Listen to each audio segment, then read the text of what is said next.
Good evening, good morning, good afternoon, wherever you are in the world. Today we have a very special guest all the way from Oregon in the USA, Alicia Lynn Diaz. She is the creator of the Enlightened Body System. She uses Ayurvedic Wisdom and medicine as well as emotional healing and underpins it or has extensive knowledge in modern science too. Alicia, welcome to the show. Thank you for coming on board. Thank you for having me. Great to be here. Thank you. So, Alicia, can you tell us a bit about how you got into what you do? Your work is so versatile, yet it's powerful what you do. I think it's really fascinating. How did you get into what you do? Your background's quite varied. You've got that sort of Ayurvedic background, you've got a science background. How did you sort of get to where you are? What was your journey in a nutshell? Sure. Yeah, well, I was living in New York, running a sports medicine clinic in New York City and orthopedic rehab center. And I was an adjunct professor at a university and teaching exercise physiology, science, and like really just immersed in that world. And at the time, I felt really drawn to some of the complementary alternative practices. I had started studying yoga and meditation and getting my teacher training and started bringing that into the clinic. And all the patients at the clinic were just feeling really good, and they were healing and they were sleeping better, and they were reporting all these great things back to me. And I had at that time, actually somewhere around those few years, I had started also experiencing some of my own physical health. Sorry, there's a little feedback on the line. Okay. Sorry, the sound was distracting. Yeah. I started experiencing my own health challenges, and I'm gonna go. Sorry, it's really loud in my ears. Yeah. Do you hear it on your end too? I'm sorry. Yeah. Not going to hear you clear. Yeah. Okay. So I started experiencing digestive problems, reproductive pain. I was getting migraine headaches and really poor sleep at night. So I'd wake up in the middle of the night with like panic attacks, and I had a lot of anxiety, and it kind of just seemed like it was inching into my world. But I was so on the go. I was running these clinics and teaching and participating in triathlons and racing. And I was really super active as an athlete at that time. But then kind of everything in my body started breaking down, and I didn't have the answers. Everything that I had studied in psychology and sports medicine and all of this, I still couldn't find the answers. And so it was really frustrating. That bridge, like I started learning about Ayurvedic medicine around that time. It really resonated with me. And I knew that there was a ticket there because I had started doing some practices that started bringing me relief, but I knew I had to go deeper into it. And what I didn't know at the time then was that a lot of the symptoms I was experiencing were also psychosomatic in connection to repressed trauma and things that I had experienced in childhood that I had no like mental recollection, cognitive recognition of, but my body remembered. So again, didn't know at the time, but this is over the years after that. I ended up moving to New York and heading west, and I studied in India for a while. I went and got another degree in Ayurveda at a school in the US, and just went really deep into that. And as I practiced all the things I was learning, and as I really immersed myself in it, I started getting to the deeper roots of the healing, and was able to resolve things that my doctor said that I would, have to take pills for the rest of my life to ameliorate the symptoms, and all kinds of things that were just totally resolved and freed in my body as a result of merging these physical healing practices and this wisdom that is backed by modern science with the deep emotional healing work that was able to really create a lot of transformation from the inside out. So that was just a quick snippet on kind of how I came to find it. That's really interesting stuff. I find it interesting. I think that in my experience, many people who are drawn to yoga, Ayurveda, or many different things, really. Hypnosis, whatever it might be, they tend to have their own sort of personal journey that sort of takes along the way. It's quite interesting how you mentioned how you're having these sort of panic attacks, anxiety, and so on and so forth. And were you for you in terms of yourself, were you able to overcome those issues through doing Ayurveda? Were you able to? I mean, what did it for you? What helped you? Do you think? I mean, obviously you had a really knowledgeable background whilst that was going on, so you would have understood the physiological aspects of it, and certainly the psychological aspects of it. Yet, I always think, for me, Alicia, knowing is one thing, and I think experiences are what change people. I think that's why I'm a big advocate of experiential coaching therapy, because that's what changes things. I'm not suggesting didactic isn't useful. It is. I think ultimately, in the end, having a thought diary and trying to cognitively restructure your thoughts when you're in the midst of a panic attack or anxiety, and not knowing what's triggered it off, what's going on, can be pretty challenging. I think the best of both worlds is quite useful too, but in saying that, you've got to sort of find what works for you. So did you find that is what helped you in terms of getting things back on track for yourself? What did it for you? What helped you the most in terms of your own journey?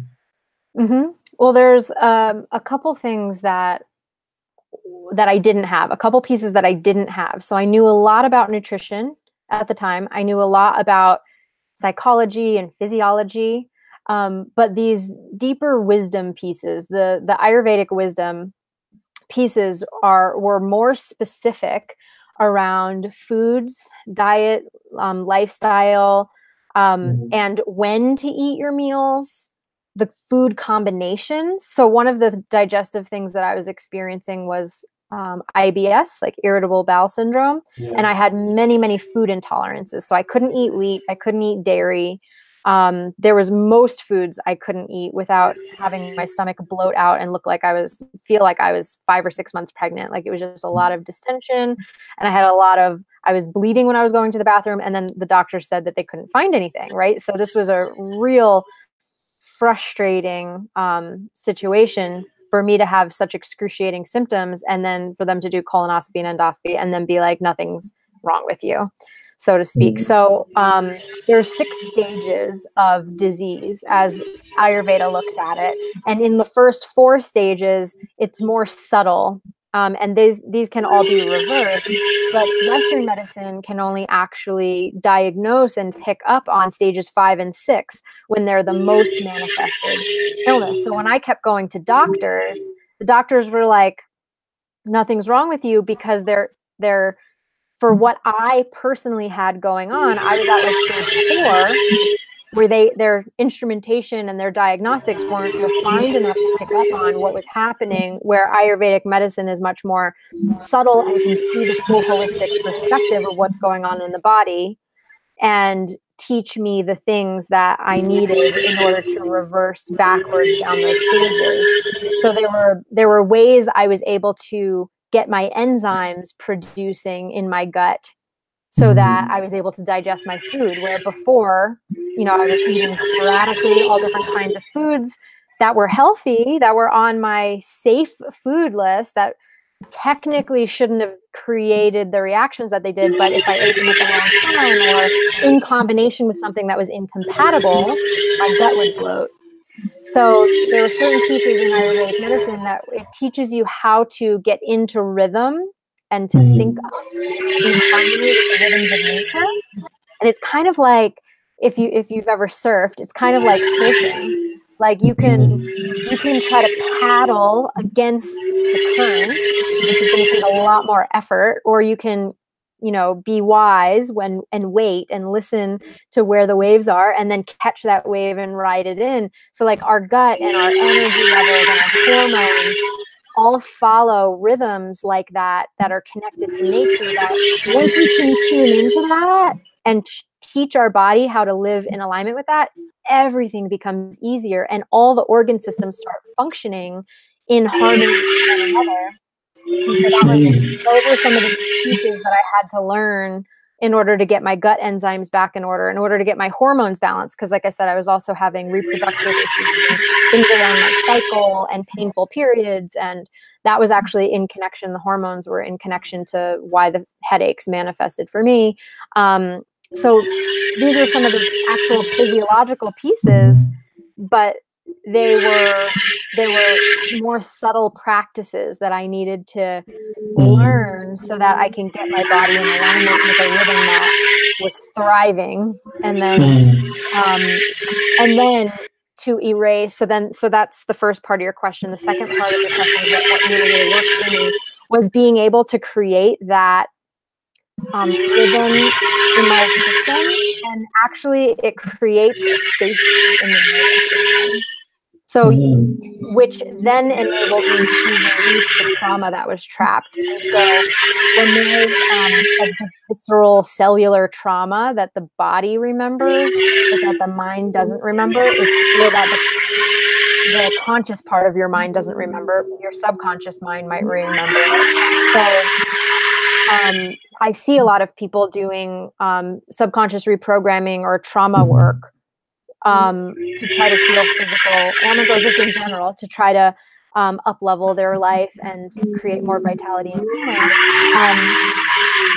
But without the nervous system being supported to really embody that change, the transformation doesn't usually stick as well. So that's kind of where the physical practices come into harmony, creating a lot of safety in the nervous system, doing practices to create safety in the nervous system. Then when you do the subconscious mind reprogramming and you feel the emotional aspect that was the part of you that was traumatized, or the subconscious mind, or actually it is probably, it is actually the nervous system having a reaction, or a hypervigilant type of reaction if there was a trauma.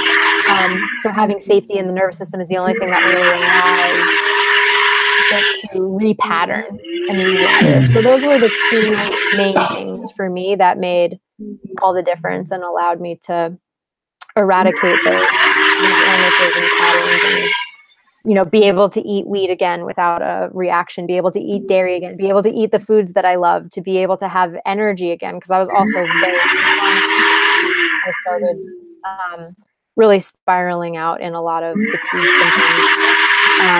So to get my energy back and to get my mind back. Yeah, no, interesting stuff. It's really interesting, the journey. I mean, I guess, what some people might say is that's not, taking anything away from, obviously you got better. That's the most important thing. But in terms of to be able to look at the correlations and, is it that you believe that was going to work? That it worked? I mean, obviously it doesn't really matter. If it works, it worked. But the point being, from the point of view of what were the correlating factors that helped you to improve again? And I think for me, if someone's not doing so well, they're not very well, and they get better, that's the last thing on their mind. But from the point of view of sort of moving forward and looking at things from a more holistic point of view and uncovering every stone, it'd be quite fascinating to think, okay, because my understanding is, and obviously, I don't have anywhere near the understanding that you have in this area, but my understanding is, from an observational point of view, now I understand that Ayurvedic medicine is seen, or Ayurveda, and do correct me if I'm wrong, like a sister to yoga, so to speak. So there are some parallels to yoga, but also now looking at things from the point of view, and obviously, from a time point of view, going as much as we can do.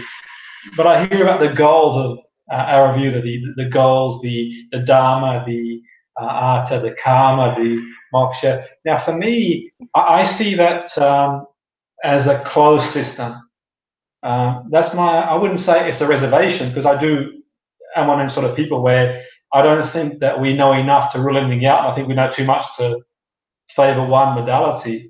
But I see it as a closed system. And one of the things that I find, from my point of view, Alicia, I sort of see, I wouldn't say I struggle, but I'm still sort of see the human being as an open system, and I'm not, and I don't believe in, I don't think reduction is the way. I certainly think, in my opinion, I'm not really qualified to comment on this, but certainly from a psychological point of view, from a mind point of view anyway, a lot of people use reductionist methods where they look for one thing and the other, and things aren't always as easy as that. So, in one sense, yeah, definitely, there is a holistic approach, at least from what I can see about Ayurveda. But equally, in saying that, for me, sometimes, from what I hear, it's almost reductionist to the point that some people say, well, this is because of that, that's because of this, and that's because you're this sort of person or that sort of person. And I think sometimes, for me, it almost sort of defies, at least in my opinion, the way I see what it's all about. Because I think, it's difficult in my mind to put someone into a certain bracket. I do believe that certain people are going to respond better to certain things. I do believe certain people are going to respond better, be it environmental, genetically. Certain foods will work different for some people. But I think there's so many different correlating factors. And that's the biggest challenge. And I think that what you've done really, really well, and what intrigues me about your work, how you sort of managed to separate a lot of this mesh, and you've got a really effective method of dealing with the emotional blockages, and talk about the Enlightened Body System. And what I find quite interesting is, how you manage to somehow sort of separate that mesh, where I do think, at least in my own journey of listening to people, sometimes they kind of struggle to sort of separate the mesh, and they say they are holistic, Alicia, but in my opinion, they're not really holistic, because I had this conversation on my travels with someone who practiced shamanic work, and he was sort of, he actually, sorry, I apologize, he was, would practice chakras. Now, I think there's a place for that, and I was doing a seminar to a group of academics on my understanding of polyvagal theory, and sort of saw the link between the chakra to a point. But cutting a long story short, I thought to myself, you know what? He says he's holistic, but he's no more holistic than the person he calls reductionist. The psychiatrist, he says, is reductionist. Now, I'm sort of thinking, well, actually, saying that is because someone has one thing out of balance. Now, it could be the person's sister's passed away. It could be the person just lost their job. It could be the person is overwhelmed by life in general. And for me, the challenge is, you've got these 6,000-year-old principles, if not even more, and they could be the first documented medicine that we've sort of know about, or there and thereabouts. Obviously, you've got Chinese and Egyptians as well. They have their own theories and philosophies as well, Indians. But the point being is that the other challenge is how we bring that to the modern world. And I see it, in my opinion, not done very well with things like mindfulness, where people are trying to drop this into the modern world. And the reality is, in an ideal world, we could be mindful. The world's not really get up for that, in the sense that we can only take what we need. So for me, it's not just about being a way of life, it's about taking and what you need. So I really want to hear your thoughts about how you develop your system, elegantly and really, really well, and how you sort of managed to, you've got this sort of blueprint and this vision and that capacity to sort of like separate this mesh that I think a lot of people struggle to do, at least in my opinion. Well, I love how you tied in. So there's a lot I could comment on, a lot of layers to what you just shared. I really appreciate your perspective. And so yes, Ayurveda is a sister science of yoga. So they have some overlaps, and where some things leave off, the other science will pick up in terms of answering, various questions, in terms of looking at the body and life from a very holistic perspective. And yeah, the four aims of life and the four aims of having a healthy body are dharma, artha, kama, moksha. So the things you just shared, so having a sense of life purpose. One of the things I found in my Ayurvedic practice when I was working with a lot of clients, work one-on-one over the years, is that I couldn't help someone really effectively heal if they hated the job they were working at. Okay. You know, like if they had, or if they had, they couldn't experience, you know, closeness or in their relationship or have good communication, things like that, right? So this is part of the bigger holistic approach when we're talking about like the meta context for looking at the health of an organism, because we do not live in a vacuum and our bodies don't live in a vacuum. And so it's really important to take in all these unique pieces. And you're absolutely right. They cannot be reduced to a body type or a dogma.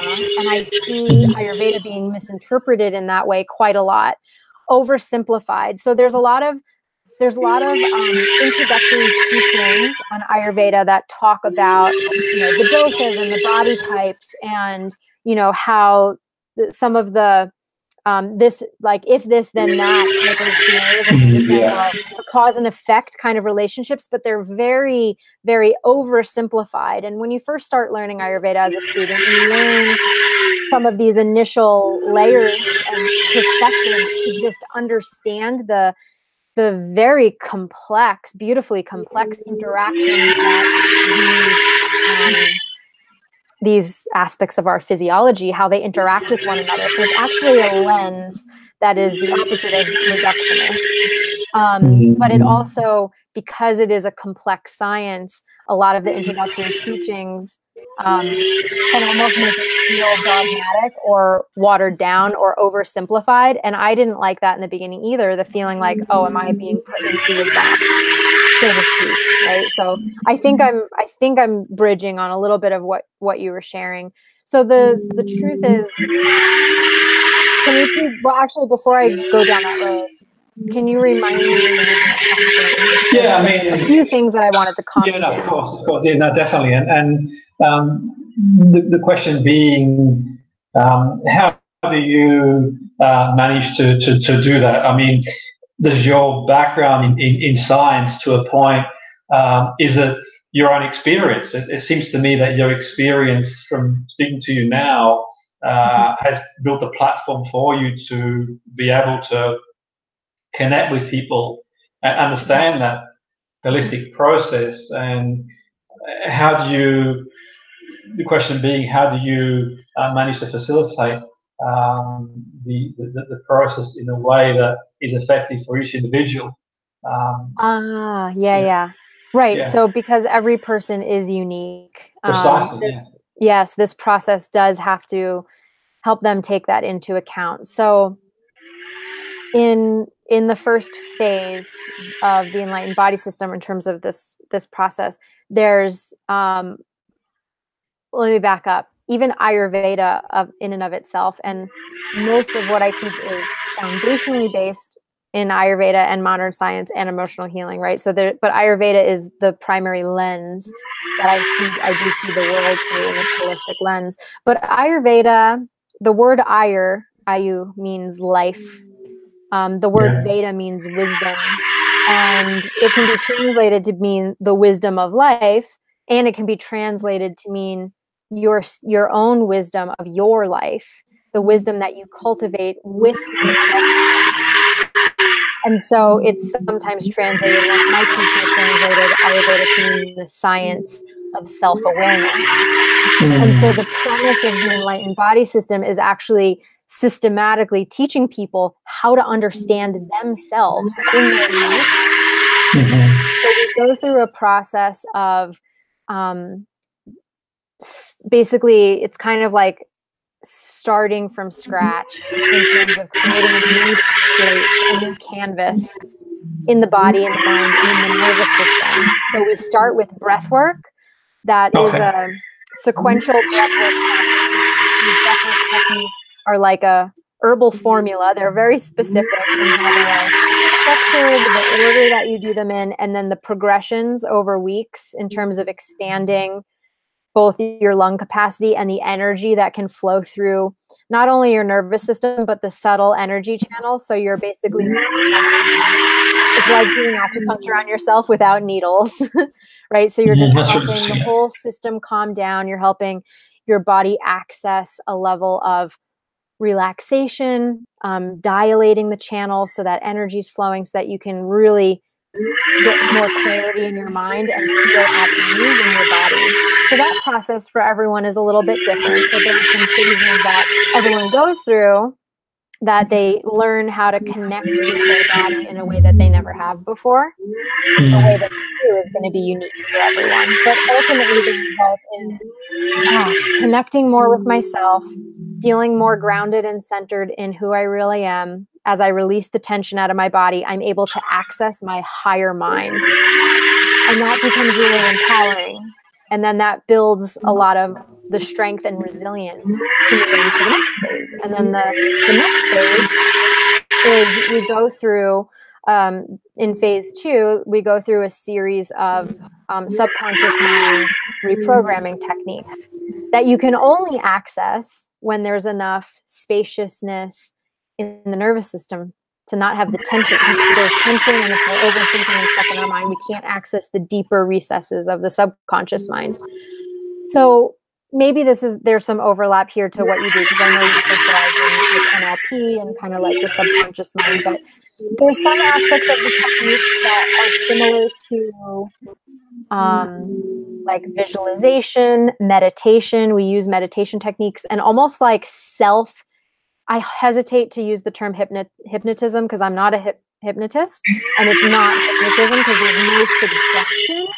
But it's almost allowing, there's such a deep relaxation that the person learns how to access the deeper recesses of their subconscious mind to bring into their conscious awareness things that they need to see in order to free up their physiology, in order to release the emotion or to change the meaning that they're making around maybe something that happened in the past or whatever the case may be.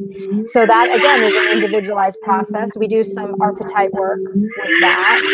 We do shadow work with that. We do somatic experience work with that, and learn how to access it from the subconscious mind and also just from like the cellular, like bodily experiential place. Because sometimes especially if it's something that is being released out of the body that happened during a pre-rational developmental stage of childhood, then we're not going to experience it maybe in the same way that our rational mind would. So sometimes it's just sensing and feeling in the, kinesthetic awareness of the body. And then, so I basically phase 2, when we're going into repatterning the subconscious mind, we're accessing it from all these different ways. And then certain students will lean more towards different techniques than others based on what is unique to them and based on what they're needing. So that's kind of how it's kind of like a systemized approach for someone to cultivate their own self-awareness. That's really interesting stuff. And like the goals for life, you've got the goals for life. So I see a parallel with, not an exact parallel, but there are some parallels to, say, Maslow's stage theory of development, where, the Dharma, my understanding, is purpose. So Maslow talked about purpose, Maslow being humanistic. The Arthur, you need shelter, you need food, you need to be economically viable. So Maslow sort of talked about, Maslow's was a stage model. I think some people sometimes confuse the stage model as being stages we go through and then we can't go back down again. With any stage model, obviously we can go to the top but go down again. So for example, if someone's at the very height of the stage model and their actualization, they've gone through the food, shelter, warmth, so on and so forth, if they've just lost their job, then they won't be reading a spiritual book. They're probably going to be reading the newspaper to find a job and feel, so they go back to that baseline again. So but for me, the moksha, the freedom, at least I understand it to be that, the love that they talk about, I find it quite fascinating because, thousands of years later, and I think in the West we like to think that we've got there first. We've always been beaten by someone 5,000-6,000 years ago in India or in China. And the reality is that the way I sort of see, and one of the reasons for me, Alicia, I only went so far in the field of psychology side. It wasn't for me in the end. I got to postgraduate level and felt that it was a little bit too much pathology rather than possibility. So I went down the road of doing and carry on doing different modalities, but then I did a full circle back in the sciences again. And I have one foot in both camps now. I've realized that actually, you know what, the more we think we know, the less we really do know. But what I find fascinating is that from your point of view, you talked about if you're not happy at work, it's hard to get that balance. And my understanding that balance is key in Ayurveda. Now, when you say, for example, someone's out of balance, what do you mean by being off balance? How would you define that? Is it possible to define how someone could be off balance? Sure. Well, I kind of have a little bit of a maybe unique perspective in terms of, or maybe a counterculture perspective on the word balance, because I think balance, at least one way you can interpret it. I can always see multiple different ways to interpret something, but I'll just throw out something, and we can jam on this. But I think balance is an unrealistic ideation that we have of the body. Like we imagine, or just of life, that we imagine that we're going to get to some place in the future that everything is just perfect and equilibrium. And in reality, that's just not how physiology works. We're not ever going to get to a destination, because once we get to a destination and everything stops, we're actually dead. So the way our physiology actually works is in a dynamic kind of constantly, it's just a dynamic evolution.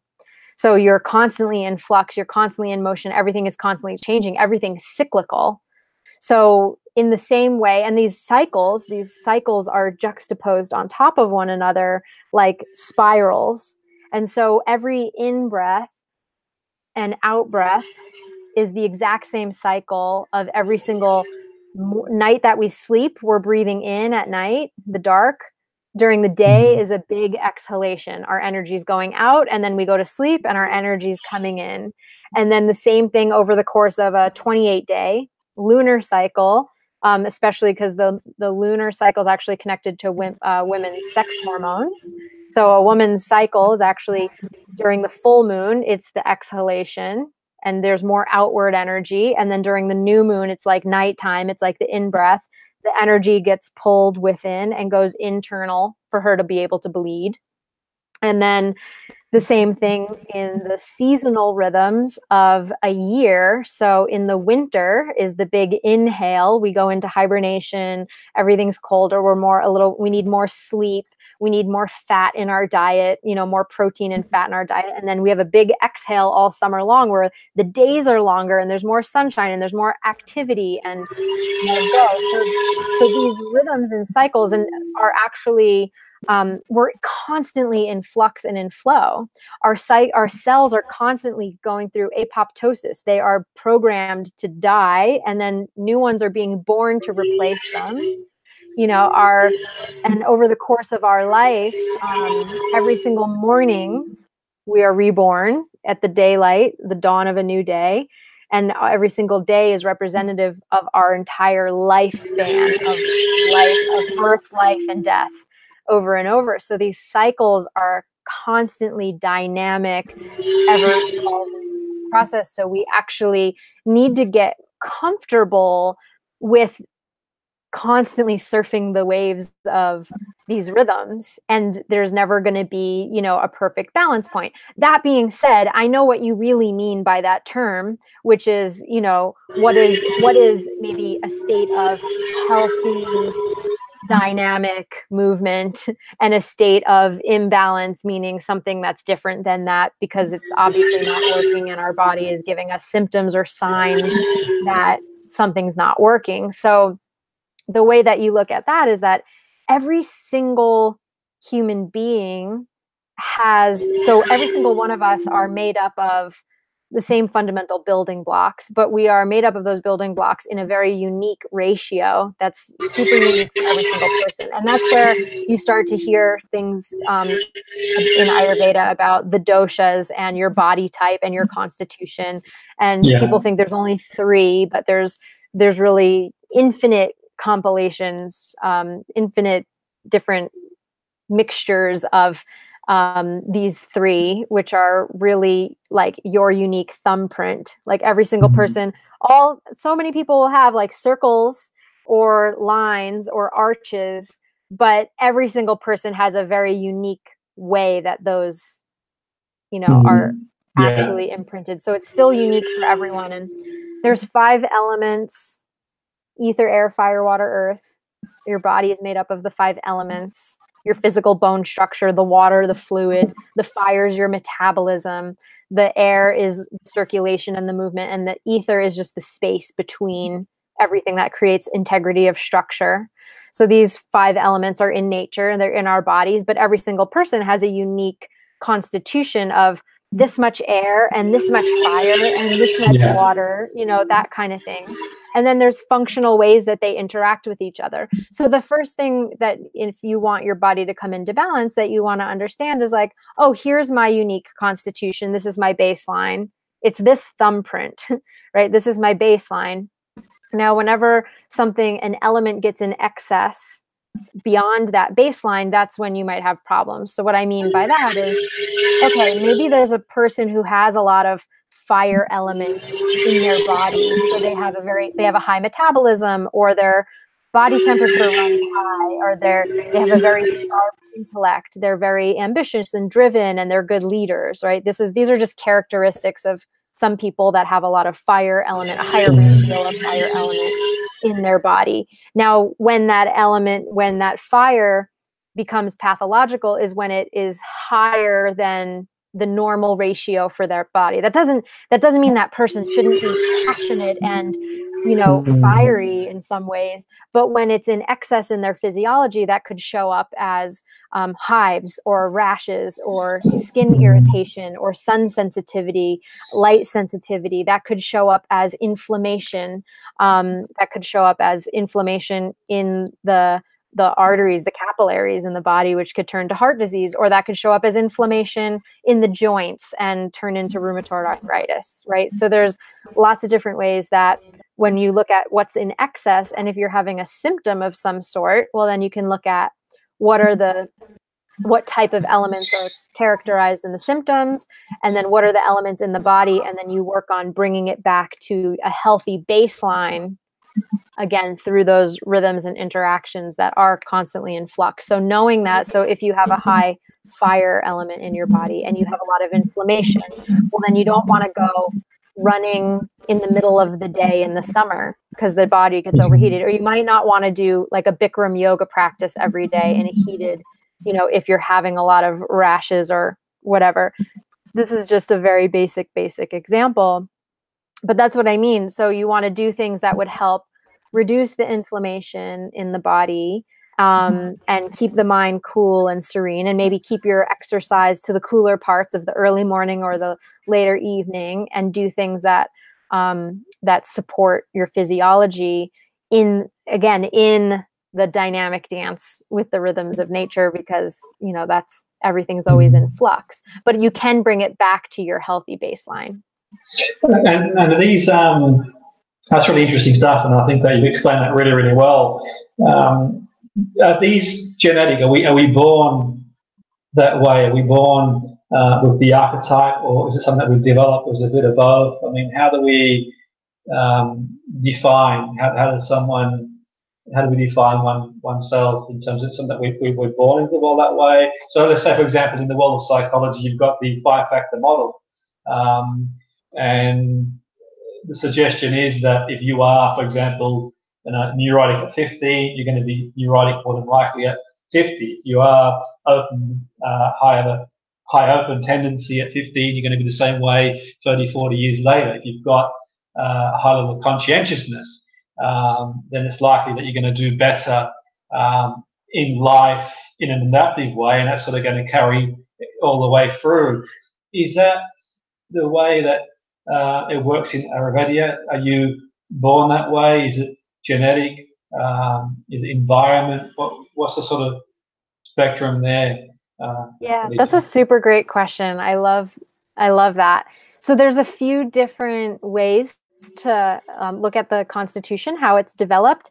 The first imprint of your constitution happens at conception. So it is influenced by the parents' constitutions, and all of the circumstances surrounding conception, how the baby was actually conceived. Then part of it is when the child is in utero. There's the constitution is still being developed while they're in utero. And then, you are technically primarily born with your constitution and what it's going to be for you for the most part. However, in the first 7 years of life, it can change based on your lifestyle, your diet, external circumstances, and things like that can change the constitution in those first 7 years. And sometimes, and then usually it's set from a constitutional standpoint. So I'm not talking genetics. I'm going to comment on that separately, but from a constitutional standpoint from Ayurveda. Yeah. One of the things that can still happen, though, is if there's a really, say, intense, long-standing imbalance, the imbalance can encroach on the constitution where you almost can't tell that it's the imbalance and not the constitution itself. And that's what can really happen in the first 7 years of life. But these are tendencies. These are not life sentences. So the thing I wanted to say about genetics is that, as you're probably aware of, the whole field of epigenetics shows that 95% of our so-called genes are actually, the epigenetics in 95% of cases you can completely change and transform how those genes are expressed by having an optimized, healthy lifestyle. So through medication and diet and various different things. And I quote that statistic from a geneticist that I interviewed on the Soul of Healing Summit, Dr. Rudolph Tanzi, who wrote a book called Super Genes. And so he actually said it's really only that you can't change their expression, but 95% of our genes, we can change their expression. So it's not a life sentence, but it's a tendency. And then from an Ayurvedic constitutional perspective, it's a tendency as well.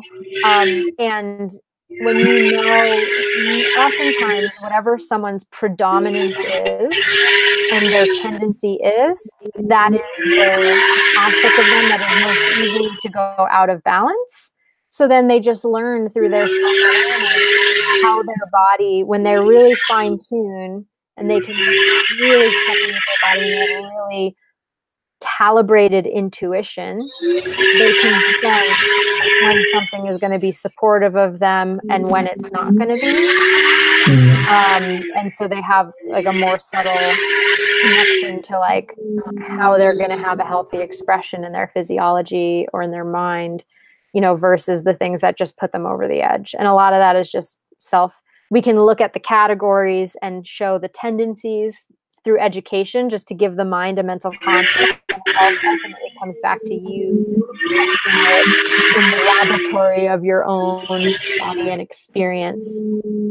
Yeah, that's really interesting stuff. And I think one of the things that sort of fascinates me is like he says, treating everyone as an individual as such. The only thing I would say, at least it is sort of, I'm going to sort of put something out there, which is one of the things I've had this conversation to many people, many different people in the field of the sciences, the neuroscience, in psychology, in just every field you can think about. So you've got two people, for example.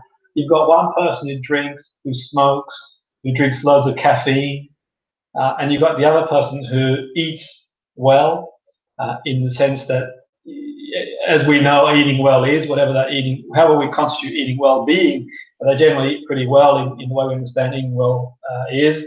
They exercise, they do meditation, so on and so forth. And obviously you want to give yourself the best chance to have the best life possible. And I think for me, sometimes in certain therapies, and certainly in therapy, sometimes what people forget is the purpose of the therapy is to go from maladaptive to adaptive, really. have a more functional life. One would think anyway. But what I found in my experience is that how do we explain the person who, obviously I'm not implying someone should or shouldn't eat a certain way, and I'm a big believer in I mean, I juice myself, I meditate, I do yoga in the morning, more so because my back sometimes through sports gets a bit sore, so I do a bit of yoga. So I buy into a lot of that. But on the other side of things, I think to myself, whilst you're going to give yourself a better chance, one would think, based on more science, the evidence suggests you do get those people, don't you, that sort of do all the things that are considered to be wrong, but they're just, so I think for me, is that thing of the mind, is it their genes and epigenetics? They do say, obviously, that the 5%, but equally in saying that, some people who, swan their way through life and they live a ripe old age and they're physically fit and strong and they drink wine and all sorts of stuff. And how do we explain that? That is so situational, Jimmy. Yeah. I know, but I think that's so situational, and I think it would be fascinating to interview those people and to really, dive into some of the things that they hold in common. But obviously we know that's not the norm. Obviously that's not the aggregate, you know, and one thing, this might be a little bit of a far out perspective, but this is one thing that just since you went down this road, I get curious about, kind of from a little bit of like a soul development or even spiritual perspective, because I really do believe that that any adversity we are given in this life is an opportunity for growth and for more moksha and freedom. And like we get dealt these cards in life that sometimes don't make sense. And we have an opportunity when we're faced with tremendous adversity to find a part of ourselves to overcome and rise above and to move through that fear or that difficulty or that tragedy. And we ultimately, have a couple different choices when we're faced with that. We can kind of give in, or we can cultivate that incredible victory of the human spirit to overcome it. And so, when I think about this kind of question, when it kind of doesn't make sense logically, or like what we know about, physiology and just like human, what would make a human body thrive. And we see that, it makes me wonder if, just more so from the perspective of like the different hands that we're held and like handed and dealt in life, right? Like maybe for whatever reason, that person already had those lessons or is going to get them at another time, maybe just not this time around. If you believe in this isn't our only incarnation being here, and it could just be that, they are still getting their lessons, but at different times. And, I don't need to go into a whole esoteric curiosity or bring in a whole big thing, but it's kind of just like on some level on the meta cycle, I think we're all getting the same lessons. I think they just show up in different ways. And hey, maybe with that person, they were dealt adversity in a different way and it just didn't come up with their physiology. Or maybe they just had a way more robust constitution that honestly, actually some, and this is just more of a physiological backed answer to that question. But in Ayurveda, some constitutions withstand more toxicity in the body without it manifesting into disease, and that the toxicity itself actually creates a buffer to like some people will actually get more sensitive when all the toxicity is out of their system, right? Because the channels are really clean and pure, and then we live in a society that's pretty toxic. We live in a world that's pretty toxic. So I wonder myself if some of those people just have this buffer of toxicity that they're less affected. And again, there's so many different factors. So I think so too, and I think that emphasizes the holistic approach, where you just got to uncover every stone and run with how you feel. I know how I feel when I sort of have juice, and I was talking to one person one time, and they talked about having a high protein and fat diet in the morning for anxiety. And I thought it might work for one person, but might not work for somebody else. I think in the end, it's about fine tuning what works for you. And like you said, I think, from the constitution point of view, so it might be some people they are more robust. There might be the genes that do play a role for them to do. So it's one of them really. But I think in the end, it always goes back to the outcome they're looking to gain from whatever they're sort of embarking on. That's the key thing, and that sort of brings me to ask you, some of the people that you work with, Alicia, what sort of, obviously it's going to be a broad range of different people, but generally speaking, what sort of people come to see you for help or to work with you, or however you want to put it? What's some of the scenarios that people come along and book themselves in to do stuff with yourself? Yeah, I'd say there's kind of two camps. So one, there's the people who have tried every physical modality and they still are having symptoms, or they still can't get to the root cause of what's causing them to not feel well or illness. So I do attract a lot of people who are on the healing path, but maybe they've tried functional medicine and naturopathy and maybe even Ayurveda or Chinese medicine and Western medicine, and they still are hitting dead ends, or they're still not quite feeling free. So a lot of times when people come to my work and they realize, oh, there was actually an emotional component that I haven't accessed. I've tried everything on the physical protocols, but I haven't, there's something deeper in there. So I'll work with people in that realm, and then also attract a lot of healers. So people who want to optimize their physical healing modality and be able to create deeper transformation in their clients by incorporating that emotional freedom piece. I'm curious to know, when you mentioned the emotion, so for example, an event happens to someone at a certain age, let's say 7, 8 years of age, something happens to someone. Now, memory not being reliable in the sense that we appraise it at that point. Now, we've grown chronologically, but possibly emotionally, we're still stuck in that same. So when you sort of, in my work, when I work with people, I do regression, timeline, and work like that.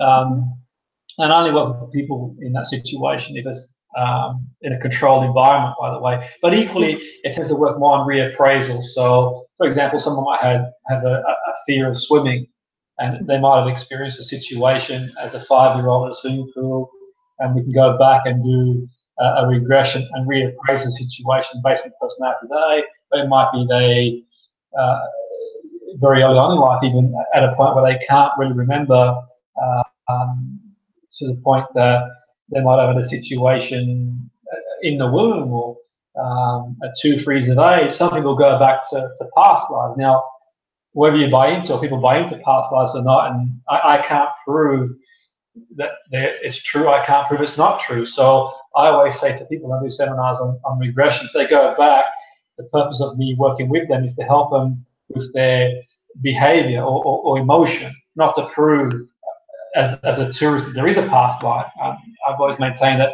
I don't know, I can't prove otherwise. I have an open mind, it could be, but the point being for me is about reappraising that memory, because we can sort of experience a situation at one point in our life, and albeit for me, we sort of grow older chronologically, but somewhere deep in the limbic system, the brain being implicit, it can just fire off at any point. So an air conditioner could go off and could remind you of the aeroplane. The dog could bark next door and could remind you subconsciously when you got bitten by that dog. So the brain being implicit in that sense, and that's the sort of, we'll talk about the unconscious mind from that point of view, to sort of go to a level of brainwave activity. We're more receptive rather than being at beta. We're more awake and critical factor, the guard. But cutting long story short, so for me, it's sort of that reappraisal. When you talk about the emotional healing, I'm intrigued in terms of what do you do, if you're okay to share what you do. Yeah. What do I do? Meaning the technique or the a bit of both, really. Yeah. So well, yeah, I've worked with a lot of both men and women. who have experienced sexual trauma at a young age. And this isn't because I advertise that that's what I do. What I've found is that just a lot of people who've come to me with chronic fatigue, this is actually backed by some of the ACE studies, adverse childhood experience studies. There's huge, studies done and that are shared a lot in modern medicine now today. But like 60% of women with chronic fatigue syndrome actually have had some kind of sexual trauma, especially in childhood. And so it seems that my work has attracted people who have gone through those experiences.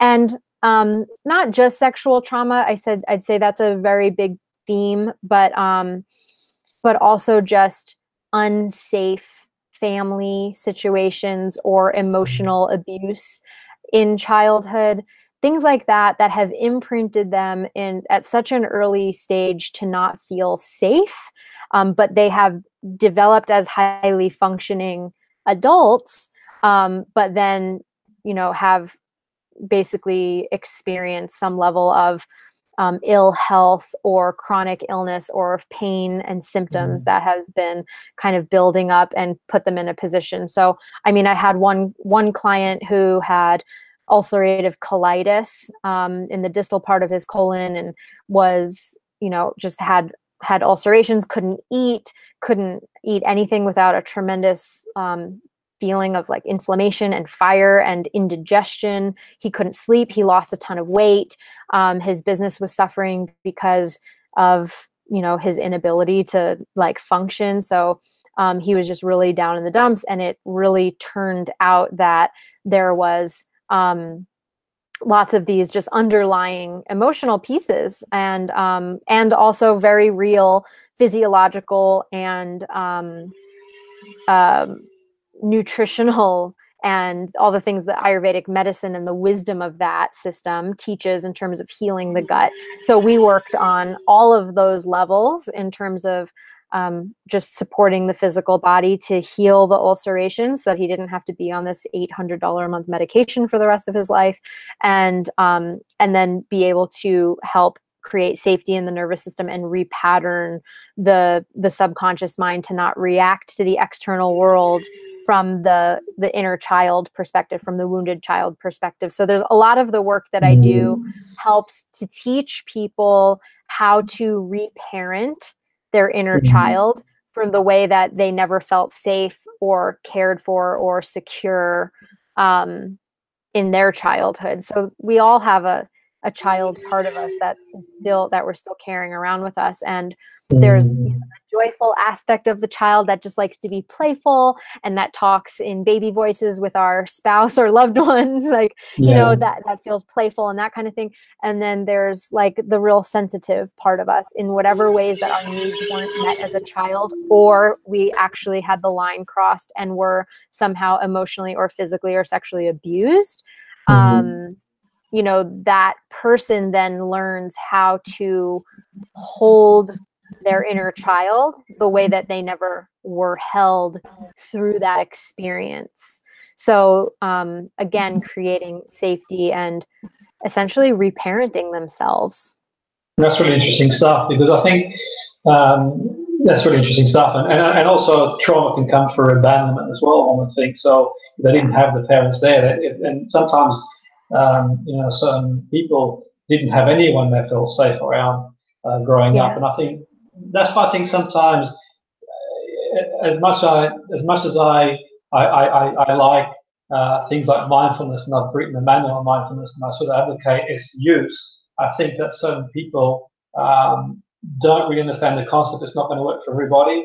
And certainly if someone has experienced a high level of trauma growing up, for example, they could have been abandoned, it could have been, sexual, could have been a number of things really, then there's enough evidence now to suggest that parts of the brains aren't functioning like they should function. And to get someone to sit down and be mindful who's experienced a high degree of trauma probably isn't going to work. And I think you probably want to build up to that, because where do you run, Alicia? If you sit down and you've got to be quiet and you've got to be meditating, fight, flight, freeze response goes off, and it only takes a voice, a sound, something they see, and it sparks off the amygdala, the smoke alarm goes off, and the cortisol starts flooding the system, and someone's being told to be mindful, just relax, and the association of being told to relax is a negative one, and then they wonder why it's not working. And for me, that's sometimes the idealism of trying to bring in principles of thousands of years ago in the modern world without sort of thinking, okay, they have their place, but let's look at a way of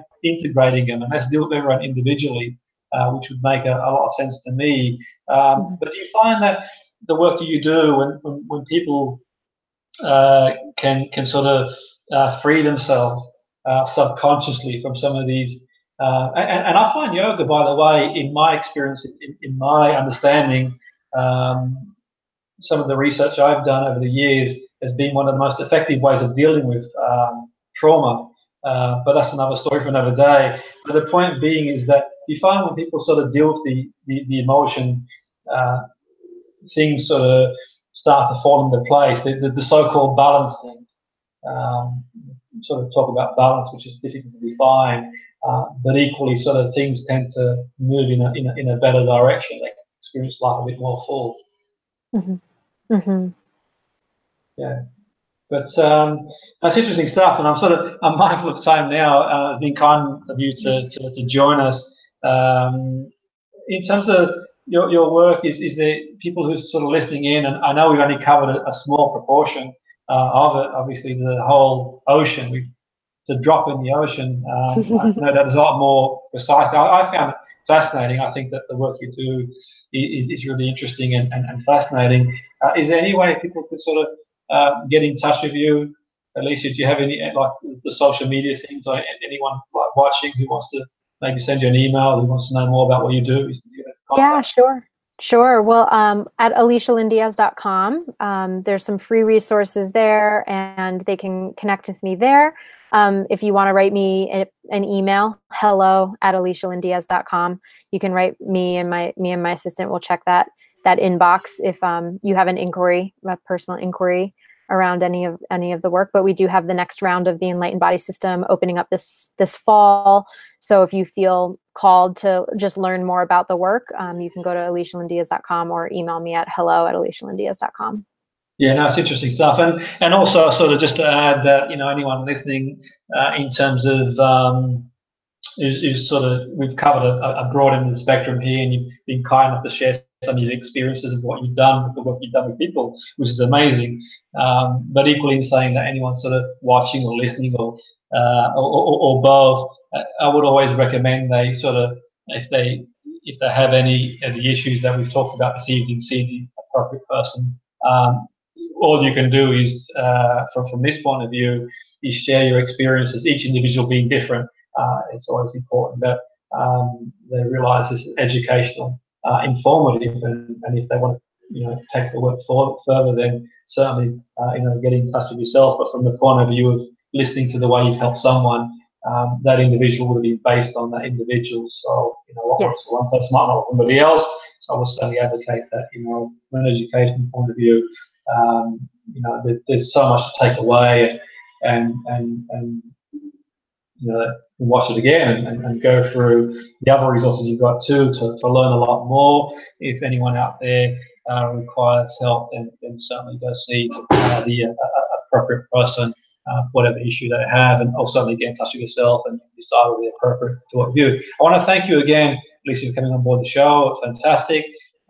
I really enjoyed it, and a lot to think about. So thanks again. And thank you for having me, Jimmy. Thank you. Awesome. Take care.